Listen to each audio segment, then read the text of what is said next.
na kanáli Metodisti.sk, kde sa učíme činiť učeníkov Ježiša Krista. Vítajte späť na našom kanáli, kde sa učíme činiť učeníkov Ježiša Krista. Dnes sa budeme venovať druhému príkazu, ktorý Ježiš zanechal svojim učeníkom, aby ich učili ďalším učeníkom zachovávať. A čítame ho na takmer rovnakom mieste v 4. kapitole Evanjelia podľa Matúša. To prvé prikázanie, alebo ten prvý príkaz, ktorému sme sa venovali, hovoril: kajajte sa, lebo sa priblížilo nebeské kráľovstvo. A potom ďalej čítame toto. Keď Ježiš išiel po Galilejskom mori, uvidel dvoch bratov, Šimona, ktorý sa volal Peter, jeho brata Ondreja, ako hádzali siete do mora. Boli totiž rybári. Zavolal ich: poďte za mnou a urobím z vás rybárov ľudí. Obaja hneď zanechali siete a nasledovali ho. Ten druhý príkaz, ktorý Ježiš dáva a ktorý platí aj pre nás dnes, pre jeho učeníkov aj v 21. storočí, je nasledovať ho. Ísť za ním. Už pri predchádzajúcom príkaze znelo to trošku tak tajúplne, možno archaicky a nie je to inak v istom zmysle ani s týmto druhým príkazom. Poď za mnou, alebo nasleduj ma, bola tradičná výzva učiteľa, ktorého v judaizme volali rabín. A tento učiteľ vlastne touto výzvou vyjadroval: choď tam, kde idem ja, nasleduj ma všade, kde idem, sleduj, čo hovorím, ako s ľuďmi jednám, napodobňuj ma, žij ako ja a jedného dňa sa môžeš stať takým, akým som ja. Takže táto výzva je oveľa hlbšia, než len poď si sadnúť pod moju kazateľňu, alebo pripoj sa na môj YouTube kanál alebo zapíš sa na nejaký online kurz, vyplň tieto pracovné listy, naštuduj si nejaký materiál, niečo si zapamätaj a budeš ako ja. Nie. Keď Ježiš volá niekoho, aby ho nasledoval, tak ho volá k takej úplnej odovzdanosti. A hovorím to preto, lebo nielen v tom 1. storočí, ale potom aj neskôr v stredoveku vidíme, že keď majster mal svojho učňa, tak ten učeň sa k nemu prisťahoval a učil sa nielen remeslu, ale komplexne životu. To, čo ten majster predstavoval, akým spôsobom sa venoval svojmu remeslu, ako vychovával svoje deti, ako žil v domácnosti, ako fungoval, ako jednal s ľuďmi, to všetko bolo vlastne ako keby súčasťou učebného plánu, ak by sme to tak chceli nazvať. A veľmi podobne to bolo aj s rabínmi v judaizme v tom 1. storočí. V judaizme to prebiehalo v skratke a určite veľmi zjednodušene takto. Deti sa začali vzdelávať v tzv. Beit Sefer, teda v domoch knihy. Začali sa čítať, písať a memorovať, teda zapamätať si Tóru, zákon. A v tejto škole ich vychovával rabín, vyučoval rabín. Bola to teda taká, ako u nás, taká nedeľná škola, alebo teda základná škola. A takto sa vzdelávali deti do nejakých 12-13 rokov. Potom už teda boli pripravení na to, aby išli so svojou rodinou do chrámu k obetovaniu cez Paschu.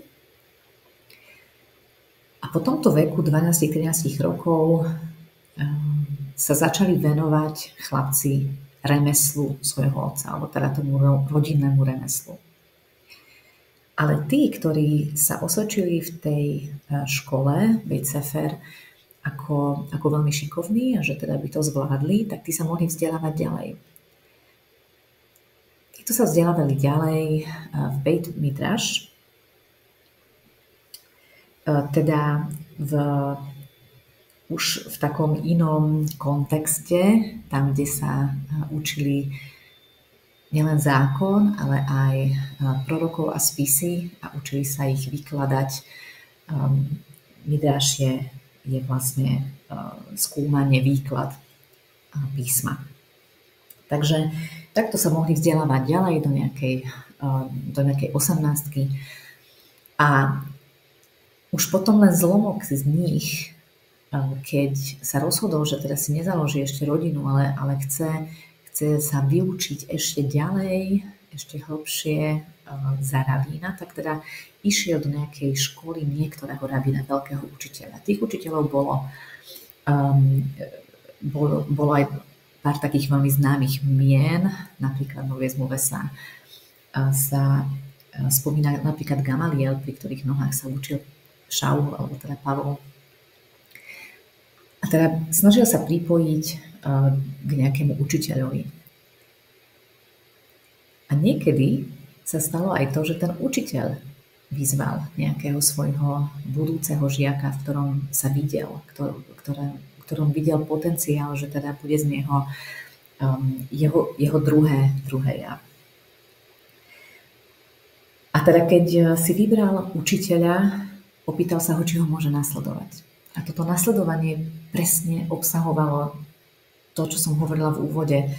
Nielen učenie sa poučiek, nielen sledovanie nejakých vyučovaní, ale ten, kto sa vydal ako učeník k svojmu rabínovi, ten ho sledoval všade, kde chodil, najmä keď to bol pocestný alebo cestujúci rabín, tak teda všade cestoval s ním. Spal tam, kde spal rabín. Jedol to, čo jedol rabín.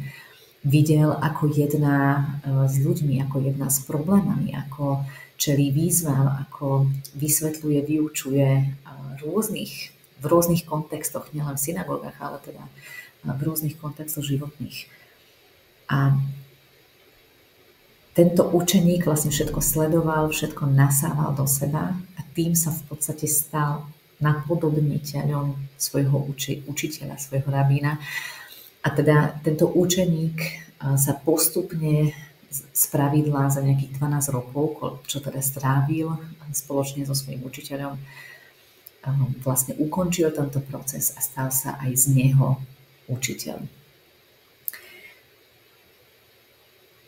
Spájajú sa s týmto procesom aj nejaké frázy, ktoré si myslím, že aj pre nás, ako nasledovníkov Ježiša alebo učeníkov Ježiša Krista môže byť nápomocné. Napríklad používala sa fráza byť pokrytý prachom z rabínových sandálov.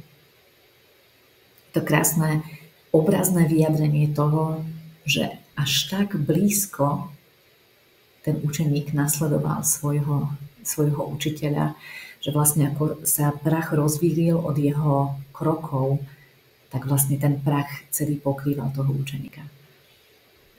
Je to blízke, každodenné 24/7 nasledovanie svojho učiteľa. To je veľká výzva. Ďalšia taká fráza alebo také význanie je, čo učeníci hovorievali alebo vyjadrovali vlastne už s tou samotnou žiadosťou k učiteľovi, že ho chcú nasledovať. Môj život je druhoradý. Teraz chcem vlastne venovať toto obdobie môjho života, chcem venovať tomu, že sa postupne budem stávať tebou, že sa budem viac a viac podobať na teba. Pre nich to bol spravidla 12-ročný proces a potom sa stali učiteľmi sami. Pre nás je to celoživotný proces. Ježiš sám hovorí, nesnažte sa byť alebo stať sa učiteľmi. ale nasledujte ma. To znamená, že my budeme teda celoživotnými nasledovníkmi Krista. Celoživotne sa budeme viac a viac a viac podobať nemu a nasledovať ho, kamkoľvek ide. A presne v tomto bode je dôležité sa zastaviť. Ak teda Ježiš chce, aby sme ho nasledovali, aby sme išli za ním, poďte za mnou, hovoril Petrovi a Ondrejovi. A my chceme povedať áno na túto výzvu Ježišovu, tak je dôležité vedieť, kam vlastne Ježiš ide. Akým smerom? Kam ide? Kam za ním pôjdeme? Kam ide? A toto je veľmi jasne popísané na mnohých miestach. Ja som si dnes vybrala len 3 texty, kde Ježiš veľmi jasne hovorí, o čomu ide. Čo je stredobodom, čo je prioritou jeho služby tu na zemi. A všetky 3 budú z Lukášovho evanjelia. Hneď tým prvým takým vyjadrením alebo takým sumárom, prečo Ježiš prišiel, je v Lukášovi v 5. kapitole. Prišiel som volať hriešnikov, aby činili pokánie. Aby robili pokánie. Samozrejme, chcela som s týmto začať, pretože vidíme tú súvislosť s tým prvým príkazom pre učeníka. Kajajte sa, lebo sa priblížil nebeské kráľovstvo. Takže prišiel som volať hriešnikov, nie spravodlivých, ale hriešnikov, aby robili pokánie. To je Ježišové prvotné zameranie, ten prvotný dôvod, prečo sa vôbec narodil, prečo tu slúžil na zemi a prečo znášal všetko to, čo znášal v tele, hoci mal prístup ku všetkému. Nemyslím len nebeské nejaké bohatstva a slávu, ale aj poznanie. Videl a rozumel všetkému, čomu my veľmi povrchne a veľmi, veľmi, veľmi čiastočne rozumieme. Napriek tomu prišiel, aby volal hriešnikov, aby robili pokánie. Prečo?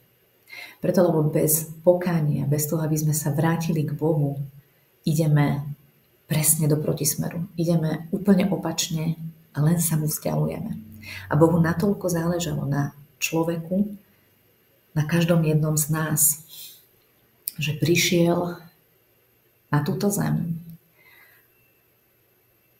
aby priniesol tú najväčšiu obeť. Aby si ty a ja sme nemuseli zaplatiť za naše hriechy. Takže toto je tá prvotná vec. Keď chceme o tom hovoriť, do akého smeru máme nasledovať Ježiša, kam teda vlastne ide, tak toto je jeho najväčšie poslanie. Ísť k hriešnikom a volať ich späť k Bohu. Takže ak hovoríme o tom, že chceme nasledovať Ježiša, chceme učiť iných, aby nasledovali Ježiša, toto musíme mať neustále niekde na pozadí. Nám musí bežať ako taký operačný systém, taký základný,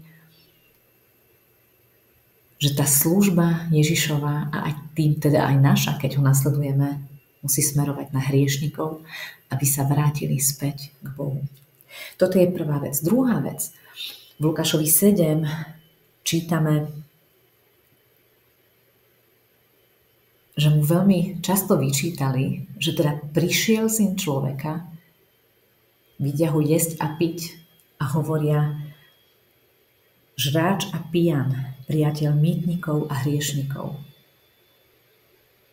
On prišiel, aby teda hľadal tých hriešnikov a volal ich späť Bohu a teda vedel, že tam, kde ich nájde, tam musí ísť aj on. A teda trávil čas medzi stratenými.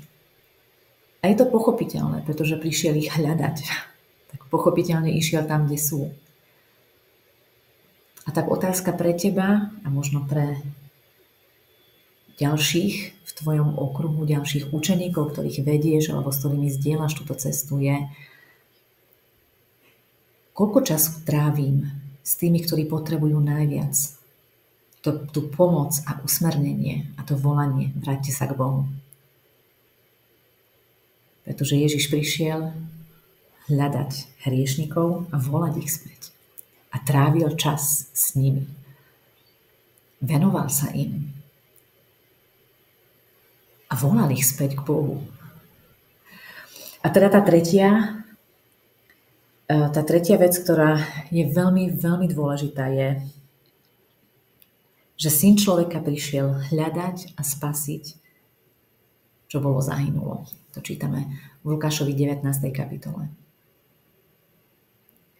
Prišiel hľadať to, čo bolo stratené.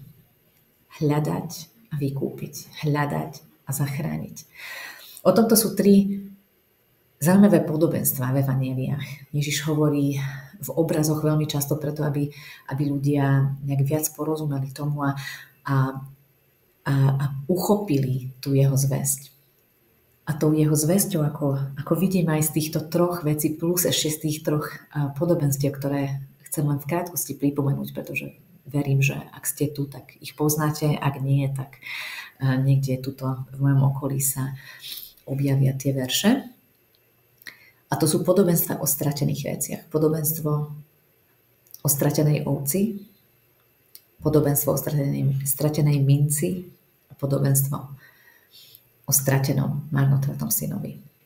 Vo všetkých týchto 3 podobenstvách, ktoré nechcem teraz dlhočízne analyzovať, ale vo všetkých tých 3 podobenstvách niečo je na nesprávnom mieste.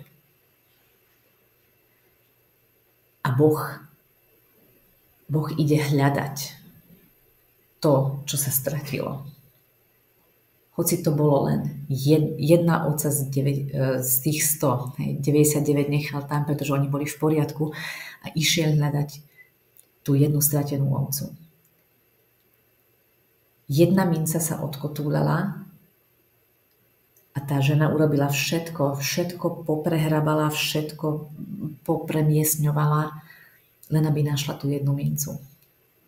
A ten stratený syn, keď konečne dospel do bodu, že potrebuje sa vrátiť, vidíme otca, ktorý ho vidí už z diaľky. To znamená, že ten otec dennodenne sa pozeral a hľadal, či náhodou neuvidí toho syna, či už práve toto nie je ten deň, keď sa rozhodne vrátiť. A teda ako náhle ho uvidel, bežal mu v ústrety. Toto je Boh, ktorého nasledujeme. To je ten smer, kam Ježiš ide a ako sa otáča a hovorí nám, nasleduj ma, poď za mnou, lebo ja idem tam, kde sú stratení, ktorých treba hľadať a volať ich späť k Bohu. Toto je teda to posolstvo a to volanie, tá výzva Ježišova, nasleduj ma, poď za mnou a ja s tebou urobím rybárom ľudí. To je tá výzva, ktorej čelíme všetci my, aby sme zahodili, tak ako tí učeníci toho rabína vlastne odložili veci, ako keby stlačili proste pauzu a nechali svoj doterajší život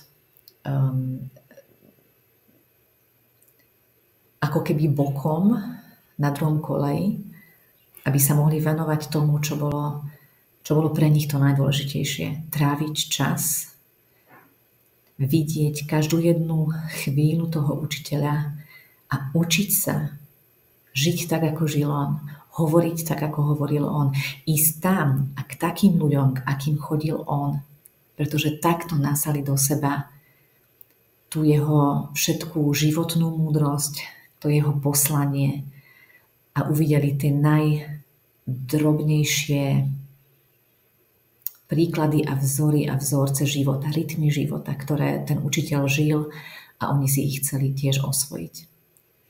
Takže keď nasledujeme Ježiša, neznamená, že len sa učíme Božie slovo naspamäť. Neznamená, že trávime všetok čas na skupinkách a na biblických hodinách a v spevokole a tak ďalej. Toto sú všetko dobré veci.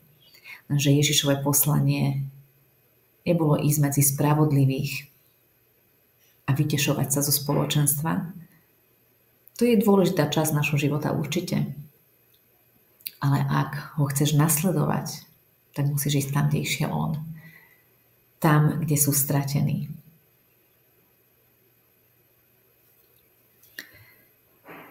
Ak to chceme nejakým spôsobom aplikovať, tak opäť hovorím,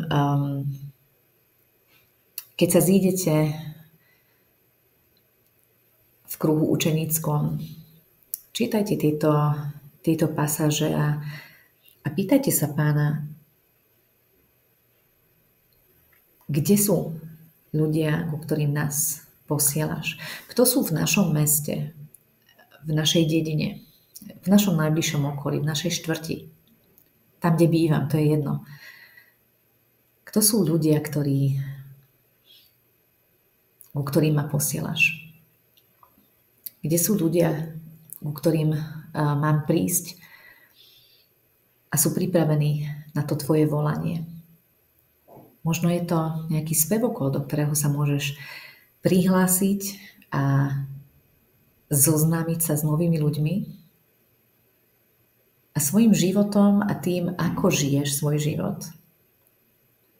Môžeš odpovedať na ich duchovné otázky a možno ten smet, ktorý ešte ani nerozpoznali, budeš vedieť nasmerovať, kde tá voda je, kde tá živá voda je, odkiaľ pramení život. Ježiša vidíme stále toto robiť. Sedieť pri večeri s niekým, prísť k studni za Samaritánkou.